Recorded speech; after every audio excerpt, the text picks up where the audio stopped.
우리 아주 유명한 영화 중에 국제시장이라는 영화를 아실 겁니다. 그 영화의 주인공의 덕수라는 어린 소녀는 이제 피난길 6.25 피난을 오다가 어린 동생을 잊어버리고 동생을 찾으러 가는 아버지의 손을 놓게 됩니다. 그리고 아버지가 이 덕수에게 이렇게 얘기합니다. 네가 이제 이 집의 가장이다 라고 얘기하죠. 그 가장이라는 무게가 이 아이를 정말로 버티고 버티게 했던 것 같아요. 그래서 많은 역경과 어려움을 겪으며 마지막 이제 늙은 덕수가 되었을 때 자녀들과 함께 이렇게 시간을 보내다가 혼자 아버지의 사진이 있는 방으로 들어갑니다. 그리고 그 방에 들어가서 아버지의 사진을 보며 이렇게 이야기를 합니다. 아버지, 내 약속을 잘 지켰습니다. 그런데 이만하면 내가 너무 잘 살았는데 내가 너무 힘들었습니다 라고 이렇게 얘기를 해요. 물론 이제 사투리로 얘기를 하는데 그 장면을 보면서 많은 사람들이 영화를 보면 훌쩍였습니다. 그 이유는 아마 그것이 우리의 어머니의 세대, 아버지의 세대에 같았기 때문일 거고 또 우리의 모습으로 비춰졌기 때문일 겁니다. 우리가 부모라는 이름, 아버지라는 이름, 어머니라는 이름은 참 우리에게 소중하고 귀한 일이지만 때로는 엄청난 책임을 가져야 되는 이름, 무거운 짐과 같은 이름이 되기도 합니다. 그리고 어느 순간 너무나도 우리가 그 무거운 짐의 역할을 감당하다 보니까 엄마, 아빠라는 이름이 있는데 나라는 이름이 사라져버린, 그래서 역할만 남아버린 그런 모습은 아닐까 또한 생각을 해보게 됩니다. 우리 부모님들은요, 부모라는 이름만으로도 사랑받기에, 존경받기에 충분한 이름이십니다. 그런데 오늘 우리의 가정을 한번 돌아보면요, 오늘날 우리의 가정은 그렇지가 못한 것 같습니다. 부모님은 자녀에게 늘 미안한 마음으로 이런 생각을 하고 있습니다. 자녀에게 상처만 준 것 같다 이런 마음이 있고요, 또 우리 자녀들은 부모님에게 또 자기가 사랑받지 못했다라고 생각하는 많은 일들, 그래서 깨어진 가정들을 많이 보게 됩니다. 왜 그런 가정들이 있을까? 이렇게 최선을 다해서 살았을 거고 사랑하는 자녀들을 위해서 누구보다 노력하신 부모님일 텐데 왜 단절이 일어나고 아픔이 일어나고 또 상처들이 생길까? 부모님이 부족해서는 아닐 겁니다. 자녀들이 모자라서도 아닐 겁니다. 그 이유가 어디에 있을까라고 생각했을 때요, 저는 우리가 너무나도 부모라는 이름, 자녀라는 이름, 이 역할에만 집중하다 보니까 정말 중요한 우리에게 주어진 그 이름을 놓쳐버렸기 때문이다 라고 생각합니다. 그 이름은 바로 하나님의 자녀라는 이름입니다. 그래서 오늘 이 말씀을 보면서요, 우리가 가져야 될 이름이 무엇이고 우리 가정에 회복되어야 될 것이 무엇인지를 다시 한번 깨닫는 시간 되시기를 축복합니다. 오늘 우리가 잘 알고 있는 탕자의 비유입니다. 탕자의 비유를 떠올리면 집 나간 아들, 그리고 아들을 기다리는 아버지, 이렇게 우리 생각할 텐데 오늘은 이 말씀을 보면서요, 하나님의 자녀로 다시 만나는 가족이라는 주제로 말씀을 나누어 보고자 합니다. 첫 번째 말씀을 들어가기 전에 질문을 한번 던져보겠습니다. 우리 스스로에게 던지는 질문입니다. 나는 지금 누구로 살아가고 있는가? 나는 어떤 모습으로 지금 살아가고 있는가? 그리고 첫 번째 제지의 고백을 하면서 우리 입술로 이렇게 한번 고백해 보겠습니다. 함께 따라합니다. 나는 부모이기 이전에 하나님의 자녀입니다. 아멘. 그 고백을 놓치지 않기를 축복합니다. 이것이 첫 번째 대지의 시작입니다. 나는 부모이기 이전에 하나님의 자녀입니다. 치매 증상이 있는 한 어머니가 병원을 찾았습니다. 근데 초기 증상이라 아직 정신이 그렇게 흐려지지 않았습니다. 간호사가 누군가 이름을 막 불렀어요. 김영자 씨, 김영자 씨 이름을 막 불렀습니다. 아무도 대답을 하지 않는 겁니다. 그래서 간호사가 직접 찾아갔어요. 김영자 어머니 되시지 않습니까? 라고 이렇게 물어보았어요. 이 어머니가 뭘 잃어버렸냐면 누군가의 어머니, 누군가의 또 이름으로 불려지다 보니까 자기 이름을 잃어버린 거죠. 그래서 내 이름이 김영자였구나. 그래서 집에 가서 자기 이름을 명찰로 나는 김영자입니다 이렇게 가방에 달았다라고 얘기합니다. 이 이야기는요, 오늘을 살아가는 우리의 모습일지도 모르겠다라고 생각을 해봅니다. 우리가 너무나도 많은 역할이 있어요. 학부모라는 역할, 부모라는 역할, 누군가의 엄마라는 이름, 누군가의 아빠라는 이름, 직장에서의 우리의 직급이라는 이름, 교회에 오면 또 직분으로 불려지는 수많은 이름들, 이 수많은 역할과 이름들 사이에 진짜 내 이름은 사라져 버린 것은 아닐까? 진짜 나는 누군가는 놓쳐버리며 사는 것은 아닐까라고 우리가 한번 생각해 보았으면 좋겠습니다. 혹시 핸드폰을 잃어버린 적이 있는지 모르겠어요. 핸드폰 잃어버린 적이 있으십니까? 굉장히 불편하지 않습니까? 핸드폰 안에 우리가 많은 것들을 저장을 합니다. 핸드폰 안에는요 우리의 카드가 들어가 있어요. 그리고 많은 연락처들이 있습니다. 오늘 내가 무슨 일을 하고 누구를 만나야 하는가 스케줄표가 들어가 있어요. 근데 어느 날 핸드폰을 안 들고 집을 나간 적이 있는데요, 그렇게 불편할 수가 없어요. 뭐 할래도 할 수가 없습니다. 일단 카드가 없어요. 그리고 누군가에게 전화를 하고 싶은데 핸드폰을 빌려도 뭐가 없냐면요, 전화번호를 모르겠습니다. 머릿속에 기억도 잘 안 나고요, 가끔 누군가 제 전화번호를 물어보면 저도 제 전화번호를 기억이 안 날 때가 있습니다. 그 정도로 우리가 핸드폰에 많이 깊숙이 들어가 살고 있는 거죠. 이 핸드폰만 하루 잃어버려도요 삶이 너무 불편하다라는 것을 깨닫게 됩니다. 그런데 더 중요한 걸, 우리는 잃어버리면 안 되는 것을 잃어버리고 살아가고 있는지도 모릅니다. 그것은 바로 하나님의 자녀라는 이름입니다. 우리가 이 정체성을 놓치면요 우리는 어디로 가야 할지를 잃어버립니다. 그리고 무엇을 가르쳐야 할지도 잃어버리며 살아갈 수밖에 없습니다. 오늘 누가복음 말씀으로 들어가 보면요 아주 익숙한 탕자의 이야기가 나옵니다. 돌아온 탕자, 집 떠난 탕자, 뭐 여러 가지 이야기로 그는 우리에게 불려집니다. 어느 날 아버지에게 그가 이제 돈을 요구하는 거죠. 아버지, 어차피 내게 줄 유산을 좀 주십시오. 유산은 아버지가 돌아가셔야 주는 거지만 아들은 먼저 그 돈을 달라고 요구를 합니다.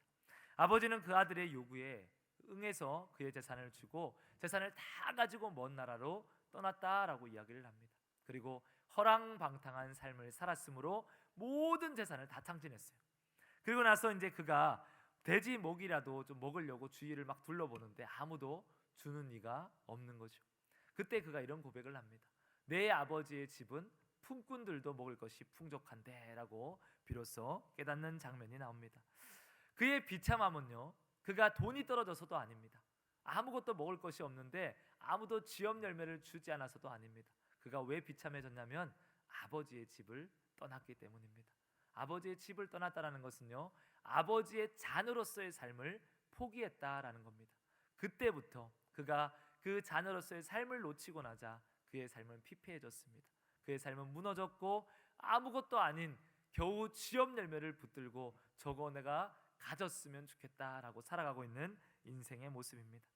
오늘 우리의 삶도 그렇습니다. 우리가 하나님의 자녀됨을 놓치면요 우리 안에 있는 가치는 쥐업 열매의 가치밖에 없습니다. 세상에서 그것을 붙들고 자녀의 성공, 사회의 인정, 그 다음에 가족의 모든 뭔가 잘 먹고 잘 사는 것, 그것만을 놓고 우리가 살아가게 됩니다. 그러나 그것은 성경이 이렇게 얘기합니다. 쥐업 열매의 가치다. 하나님 자녀로서의 나를 놓치면요 우리 자녀들에게 우리가 무엇을 줄 수 있겠습니까? 쥐업 열매로서의 가치 정도 줄 수 있을 겁니다.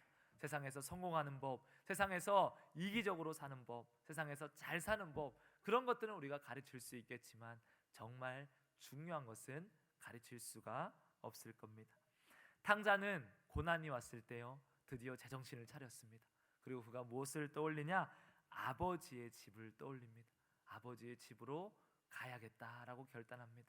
오늘 우리 사랑하는 성도님들께서요 세상에 너무나도 많은 역할 가운데 지쳐 있으시다면, 지업 열매와 같은 세상의 가치를 쫓아서 분주하게 살아가고 계신다면 이 말씀을 돌아보며 한 번 더 나에게 질문을 던지셨으면 좋겠습니다. 나는 지금 누구로 사는가? 나는 지금 누구로 살아야 하는가? 내가 정말로 놓치지 않아야 될 그 가치, 하나님의 자녀를 다시 붙들 수 있기를 바랍니다. 그 가치가 얼마나 소중한 가치인지 우리가 알고 있습니다. 독생자, 자기의 아들 예수 그리스도를 죽음을까지 우리에게 그 가치를 주셨습니다. 그리고 하나님께서 우리를 그렇게 불러주십니다. 너는 나의 자녀다. 너는 소중한 나의 아들이요 딸이다 라고 이야기를 하고 있습니다. 우리가 이 정체성이 회복될 때요 우리의 가정이 은혜가 회복되기 시작합니다. 그동안은 내가 부모로서의 역할이 너무 무거웠어요. 자녀를 잘 키워야 되고 자녀에게 하나라도 더 잘해줘야 되고 직장에서의 역할이 너무나도 무거웠어요. 그래서 그저 그 역할만 감당했습니다. 그러나 내가 하나님의 자녀구나, 내가 소중한 존재이구나, 내게 맡겨진 이 역할이 사명이구나, 이것이 회복될 때요 다시 우리의 가정에서, 우리의 직장에서, 내 삶 가운데서 은혜가 회복되기 시작합니다. 그래서 오늘 우리가 다 잊어버려도요 한 가지는 기억하고 돌아갑시다. 나는 부모이기 이전에 주님의 자녀입니다. 우리가 그것을 고백할 수 있기를 축복합니다. 우리의 정체성이 정말로 회복되면요 우리가 무엇이 회복되냐면 나의 시선이 회복되기 시작합니다. 내가 하나님의 자녀이면 우리 자녀는 누구의 자녀입니까? 우리 한번 고백해 보겠습니다. 내가 하나님의 자녀이면,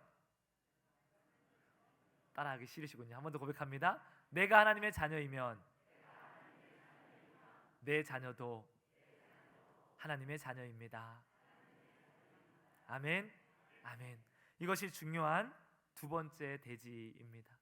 내 자녀는요, 내 소유가 아닙니다. 오늘 두 번째 큰아들을 통하여서 이 진리를 한번 다시 살펴보겠습니다.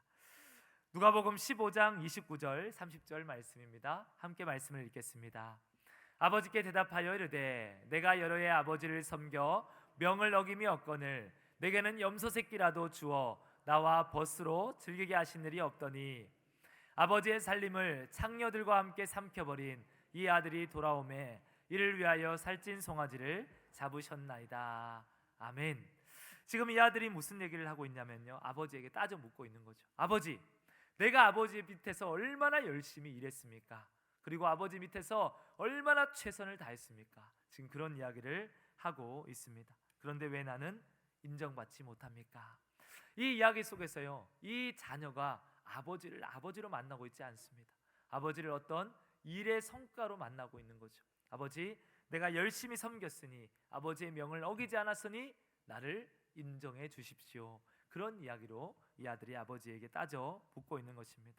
어쩌면 우리가 하나님을 이런 관계로 만나고 있을지도 모릅니다. 저와 여러분이 아버지에게, 하나님에게 이렇게 기도할 수도 있어요. 하나님, 내가 새벽 기도를 쉬지 않았습니다.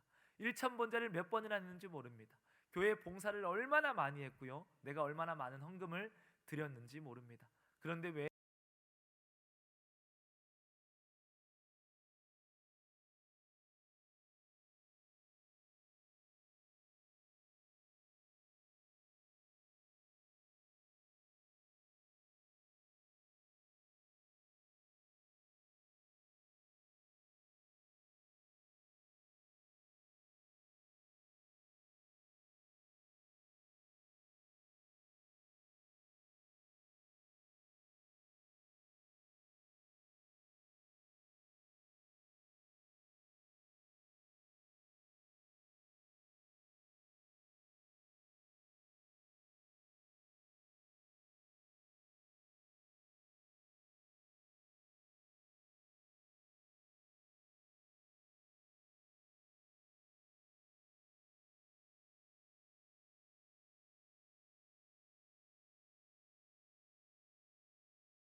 보며 안아주는 모습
그것만으로 충분하다 고백할 수 있기를, 따뜻하게 안아줄 수 있기를 축복합니다. 부모님을 향한 시선을 바꿀 수 있기를 바랍니다. 왜 그랬어요? 라고 따져 묻기보다는 왜 그럴 수밖에 없었는지, 그렇게까지 하시면서 우리를 지키시고 키우시기가 참 힘드셨지요 라고 따뜻하게 이야기해 줄 수 있는 우리 자녀들이 될 수 있기를 축복합니다. 부모도 하나님의 자녀입니다. 완벽하지 않기에 품어줄 수 있어야 합니다. 우리 가정의 진정한 회복은요, 자녀들이 철들 때가 아닙니다. 우리 각자가 하나님의 자녀로 회복될 때 우리의 가정에 놀라운 하나님의 은혜가 시작될 줄로 믿습니다. 저와 여러분은 하나님의 자녀입니다.